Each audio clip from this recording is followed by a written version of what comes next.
유효의 전 최고위원 홍준표 한국당 대표를 국가인권위원회에다가 헌법 위반으로 진정을 했습니다. 헌법 위반.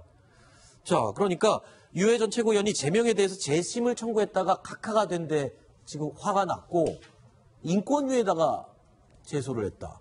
이 내용이 진정서를 어떻게 넣게 된 겁니까?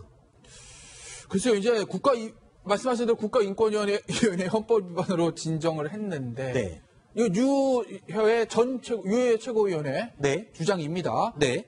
여성 비하, 홍 대표의 본인을 향한 여성 비하 발언 등이 헌법이 보장하는 인간의 존엄권, 행복 추구권, 인격권, 평등권들을 침해했다는 이유다. 이렇게 해서 이제 진정서를 인권위에다 접수했다고 본인의 페이스북 통해 가지고 밝혔죠. 지금 보시는 것처럼 네. 본인의 페이스북에다가 접수 증명하고 진정서 사본까지 딱 올려놨습니다. 네. 번호도 떠 있고요.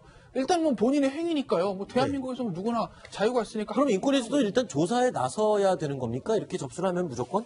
일단 접수가 됐으니까 네. 조사는 하긴 하겠습니다만은, 그렇지만 유효의 최고위원회 저 진정이 과연 국가인권위원회에서 받아들여질지는 조금은 지켜봐야죠. 아, 그래요? 아니 뭐 개인적으로 할 수는 있겠죠. 들어왔으니까 조사는 할 건데 저거를 인권 침해로 판정을 할 것인가? 그건 저는 개인적으로 의문입니다. 네. 이게 이제 두 가지 부분이 있는데, 이제 헌법 10조, 11조, 12조에 해당하는 거거든요. 행복추구권, 평등권, 인격권에 대한 네. 부분들이. 그 부분이 하나가 있고, 또 하나는 성희롱에 대한 부분이 있습니다. 네. 그러니까 위에 부분은 사실은 국가인권위원회는 어떤 이제 국가기관과 관련된 이런 부분에 대해서 조사를 하기 때문에 네. 현역 의원들은 해당이 되지만 네. 이 홍준표 대표 같은 경우는 지금 현역 의원이 아니지 않습니까? 네.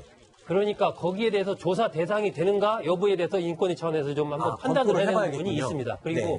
서로 그 부분이 안 된다고 하더라도 네. 두 번째, 성희롱 부분에 대해서는 진정이 들어오면 무조건 조사를 하게 돼 있습니다. 아하. 그렇기 때문에 아마 지금 조사를 상황 하겠군요. 봐서는 유효의 전 최고가 제기한 저 부분에 대해서 인권위가 최소한 성희롱 문제만이라도 조사를 할 가능성이 좀 높아 보입니다. 그렇군요. 자, 그러면 어떤 심정으로 인권위에 이 진정서까지 제출을 했는지 유효의 전 최고위원에게 직접 물어봤습니다. 저도 여자지만 보통 여자들이 어떤 사회적 생활을 할 때 성희롱이라든지 또 간단한 이런 말로써 하는 피해를 받고도 다들 참고 살기도 많이 하잖아요. 그게 너무 당연시하기도 하고 참는 것이 미덕이라고도 알려져 있고, 저 역시 한 당의 최고위원 자리에 있으면서도 그걸 참고 넘어가는 것이 꼭 능사가 아니라는 생각을 했었어요. 저는 홍준표라는 이 개인의 그런 문제점들을 확실하게 알리고도 싶었고 지적을 해야 된다고 생각을 했었어요. 인간이기 때문에 우리 헌법이 보장하고 있는 존엄권도 있고 행복추구권도 있고 인격권도 있고 평등권도 있거든요. 근데 그 부분이 홍준표라는 한 사람에 대해서 이번에 무참하게 짓밟혔거든요. 나는 행복하고 싶어요. 이런 고통을 받고 싶지 않아요. 김상우 기자. 네. 지금 유효의 전 최고위원 정말 끈질기게 홍준표 대표를 물고 늘어지고 있습니다. 그런데 지금 아까 얘기를 들어보니까 성희롱 혐의 부분에 대해서는 인권위에서 조사할 가능성도 굉장히 높아 보인다라고 했어요. 홍준표 대표 입장에서는 굉장히 난감할 것 같은데 뭐 어떤 반응이나 뭐 이런 건 있습니까? 지금 현재로서는 뭐 그 당 차원이나 그다음에 네. 홍 대표 개인 차원의 어떤 뭐 반응이랄지 뭐 성명 발표는 없습니다. 네. 근데 뭐 이렇게 조용한 배경에는 이제 본인이 어쨌든 지금 보수 야당의 지금 이제 수장인데 네. 이런 어떤 구설수에 휘말리고 이런 부분에 대해서 좀 기피하는 그런 상황이고, 네. 예, 그래서 뭐 계속 지금 진흙탕 싸움이다라는 말까지 나오고 있지 않습니까? 그렇죠. 그런데 엮이지 않겠다라는 개인적 판단이 좀 작용한 걸로 보입니다. 네. 자, 유효의 전 최고위원이 바라는 결론은 뭘까요? 결론은 딱 한 가지라고 합니다. 홍준표는 정말로 기본적으로 그런 부분에 대해서는 아무 생각이 없다는 거. 홍준표라는 사람이 자유한국당과 보수 우파의 품격을 떨어뜨리고 부끄럽게 하기 때문에 민사소송과 손해배상을 진행해서 그 사람이 무엇을 잘못하고 있는지를 알리겠다는 것이죠. 신동수 차장, 네. 지금 홍준표 대표 입장에서는 또는 자유한국당 입장에서는 이거를 대응을 안 할 수도 없고 대응을 하면 또 이 싸움이 될 것 같기 때문에 가만히 있는 것 같기도 한데 이게 지금 만약에 조사가 진행이 된다 그래 버리면 자유한국당 입장에서도 이걸 또 무시 못할 거예요.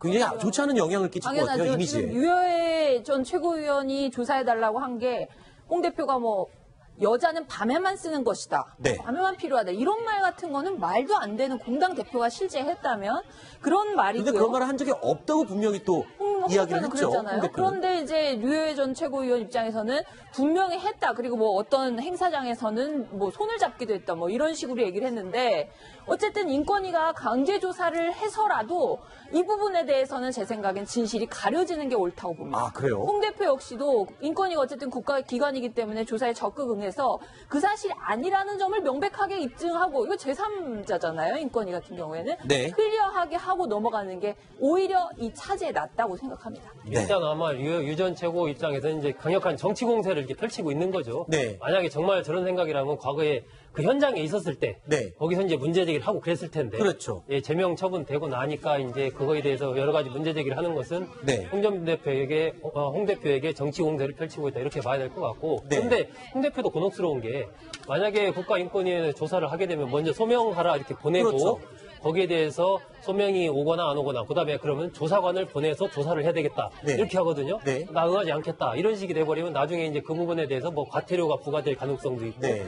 그 과정 자체가 계속 이제 오르내리고 이러는 것 자체가 아하. 홍 대표로서는 굉장히 좀 곤혹스러운 상황이기 때문에 네. 여러 가지 지금 상황 자체가 홍 대표로서도 좀 뭐 난감하겠죠. 네. 자, 앞으로요, 유여해 전 최고위원, 홍준표 대표를 향한 이 계획 계속해서 준비가 돼 있다고 합니다. 어떤 계획들인지요? 들어보시죠. 젊은 여자, 아이들, 근데 이건 남자도 마찬가지예요. 성희롱을 당할 이유가 없어요. 저는 미투 운동을 시작하고 싶어요. 나도 성희롱 당했어요. 나도 당했어요. 여러분, 당신들 당한 거 다 이야기하세요. 내가 먼저 미투라고 얘기할게요. 아, 미투 운동 얘기가 나왔습니다. 이게 미국에서 지금 굉장히 활발하게 벌어지고 있는 운동이죠? 그 한 감독에게 성추행을 당했다고 어떤 배우가 네. 고백을 하고 난 다음에 잇따라서 관련된 그 미국의 여자 연예인들, 외국 여자 연예인들이 나도 당했다, 미투 했는데 네. 어쨌든 유여해 전 최고위원이 저렇게 이야기하는데 뭐 어떤 근거가 있는지는 모르겠지만은 홍 대표 입장에서는 이번에 확실히 저 부분을 딱 클리어하게 하고 가는 게 지금까지 뭐 돼지발정제라든지 그런 꼬리표들을 계속 달고 다니는데 네. 그 부분을 명확하게 정리하는 게 오히려 앞으로의 정치 행보에도 도움이 될 것 같습니다. 네. 자, 그런데요, 이런 가운데 유여해 전 최고위원의 곁을 항상 지키던 사람이 있었죠. 정준길 전 자유한국당 대변인도 오늘 제명 결정이 났습니다. 먼저 정준길 전 자유한국당 대변인, 왜 류여해 전 최고위원 곁을 계속 지킬 수밖에 없었는지 과거에 저희 뉴스탑10이 했던 인터뷰 내용 다시 한번 들어보시죠. 젊고 전문가고 참신하고 예쁘고 우아하고 그런데 예쁜데 예쁜 척하지 않고 친근감 가고 사람들한테 과거의 보수주의자들은 사람은 성실해 보이지만 재미가 없으니까 얘기하기가 싫은데 대화하고 싶은 느낌이 드는 사람. 다른 거는 모르겠습니다만은 우리 당의 미래가 걱정돼요. 그러니까는 유최고 정도 되는 요 정도를 포용하지 못하는 정당, 과연 미래가 있는지 좀 걱정이죠, 솔직히 말해서. 자, 김상훈 기자.